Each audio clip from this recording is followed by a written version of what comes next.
নমস্কার বন্ধুরা, Sumita's blog and কিচেনে আপনাদের স্বাগত জানাই। আজকে পনির বাটার মশলা দেখাবো। তার জন্য একটি টমেটো, একটি গোটা পেঁয়াজ, 10টি কাজু, 4 মগজ, হাফ ইঞ্চি আদা, 4-5 কোয়া রসুন ও 2টি কাঁচা লঙ্কা অল্প জলে সেদ্ধ করে নেব। নিয়ে ঠান্ডা করে আমরা মিক্সি জারে এই পেস্ট মশলাটি দিয়ে পেস্ট করে নেব।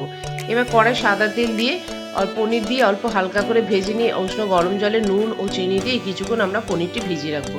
এবার ওই তেলেতে কিছু বাটার দিয়ে আমরা রেড চিলি পাউডার ও হলুদ গুঁড়ো দিয়ে ওই বেটে রাখা মশলাটি দিয়ে কিছুক্ষণ কষবো। এবার নুন, গোলমরিচ গুঁড়ো, ভাজা জিরে গুঁড়ো, ধনে গুঁড়ো দিয়ে আমরা কিছুক্ষণ কষবো। এবার ওর মধ্যে ভেজে রাখা পনিরটি দিয়ে দেবো। দিয়ে কিছুক্ষণ নাড়ার পর আমরা অল্প জল দেবো ও পনিরটি যখন ফুটে উঠবে তখন নামানোর আগে কিছু butter, kasuri methi, fresh cream ও গরম মশলা দিয়ে আমরা পরিবেশন করব। বন্ধুরা, ভিডিওটি ভালো লাগলে ইউটিউব থেকে গেলে সাবস্ক্রাইব করে রাখবেন ও ফেসবুক থেকে গেলে ফলো করে রাখবেন। অবশ্যই একটা লাইক দেবেন।